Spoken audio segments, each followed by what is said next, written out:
Taigi vyrai, didvyriai, kariai, lyderiai, vyriški, pilni testosterono, stiprus ir galingi.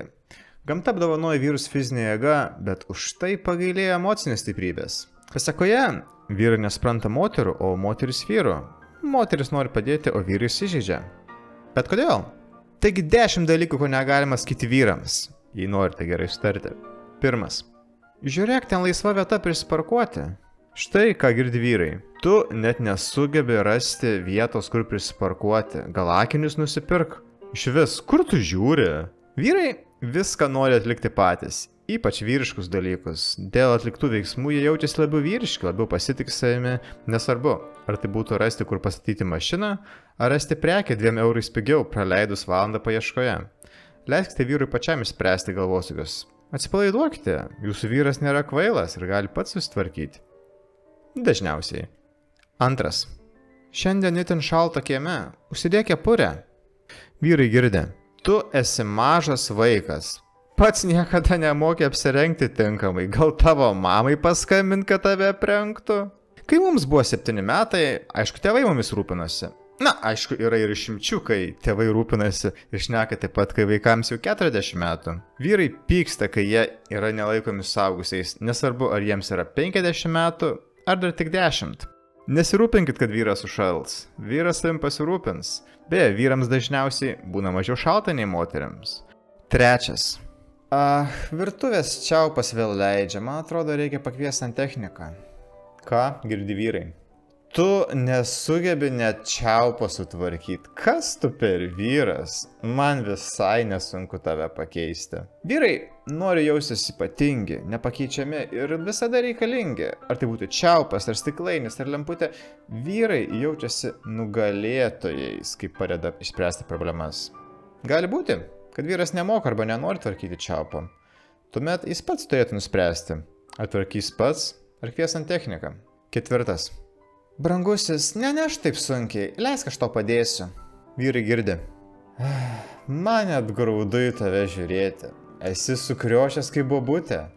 Visai nenori, bet jeigu tu toks nevykėlis, padėsiu panešti tau. Įsivaizduokime, kad jūsų vyras yra Halkas.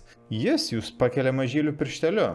Kartais jo mašina užstatoma, bet jam tai nekelia problemų. Jis pastatė namą iš rąstų per dieną. Ar padėtume tokiam vyrui? Ar jūsų vyras Halkas? Na, gal ir ne, bet jis norėtų, kad jūs jį tokį laikytumėte. Jei paliksite viską vyrui nešti, jis jaus reikalingas. O vyrai turi jausis reikalingi. Penktas. Mielasis, labai sunkiai dirbai. Pailsėk. Dažnai moteris nenutukia, kad vyrai nemėgsta tokių frazių. Štai ką jie girdė. Tu nežinai, kada tau dirbti, kada ilsėtis. Atrodai pavargęs, nors vos padirbai. Kiek tau metų? 103? Vyrams nereikia gailesčio ir užuojautos, kai pavargsta. Jiems reikia dėkingumo ir paskatinimo. Jie mėgsta pavargti, pasidaryti savo iššūkius ir juos įveikti. Yra priežastis, kodėl vyrai mėgsta tolimas kelionės, miegoti palapinėse, pavargti, būti nešvarūs, suprakaitavę, alkani ir atsiskyrę nuo civilizacijos. Vyrai mėgsta išbandymus. Taip, vyrai tampa vyriškesni ir ugdo charakterį. Kuo sunkesnės sąlygas vyras pakėlė, tuo jis geriau apie save galvos. Šeštas. Man atrodo, jau automobilio padangas reikia pakeisti.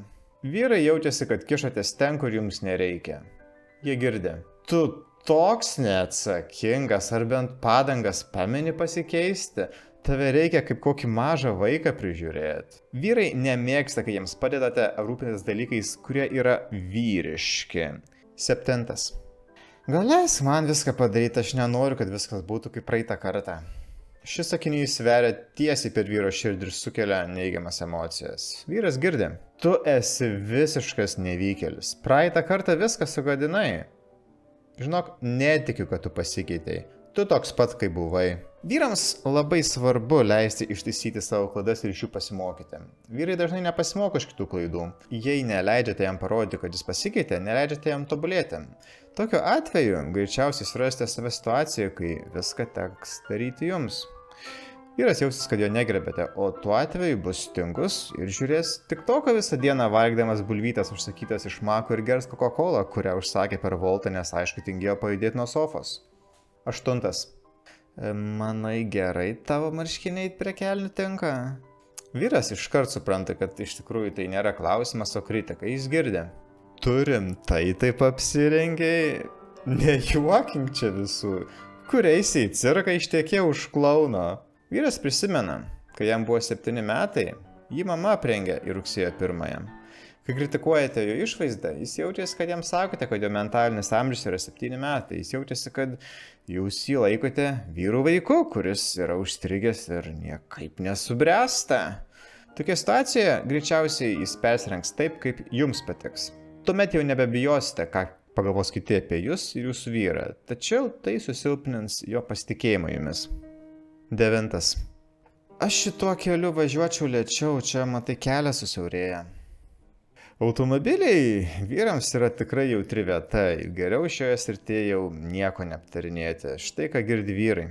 Ar tu iš vis sugebi vairuoti? Išlįsk kitą mašiną ir atsitrenksi. Dar to mums betrūko. Ar tu iš vis apie ką nors pagalvoji? Žinokit, vyrams tikrai neįdomu, ką jūs darytumėte jų vietoje. Visi turi savo vairavimo stilių. Vieni važiuoja ant 70 autostradoje, o kiti ant 270. Jei bandote kontroliuoti vyro vairavimą, tai gali pavykti padaryti laikinai. Tačiau jis tai prisimins. Ir tam, kad savo rodytų, kad yra nepakontroliuojamas, specialiai vairuos neatsakingai ir greitai, kai jis bus vienas automobilyje. 10. Mes niekur nebeišeinam. Taigi atrodo, kad nieko blogo nepasakyta. Po tokio trumpo pasakymo vyrai pereina į gynybą dažniausiai. Ką turiu omenyje? Mes dažnai visur išeinam. Pažiūrėk, buvom čia. Ką vyrai iš tikrųjų girdi? Negi tu visai man negali laiko rasti. Visokiom nesąmonim tai randi laiko, bet ne man. Tu visai kitoks negu buvai seniau. Visai nebepatenkini mano lūkesčių. Su tavim aš nebesu laiminga. Jeigu norite taktiškai paraginti savo mylimąjį imtis iniciatyvos, pasakykite, kad esate labai laiminga, kai jis jūs pakviečia išeiti. Tokiu poelgiu sulauksite visai priešingų rezultatų. Tai ką, mėlyje žiūrovai, kaip greit laikas eina. Jau viskas, baigiam video. Čiau.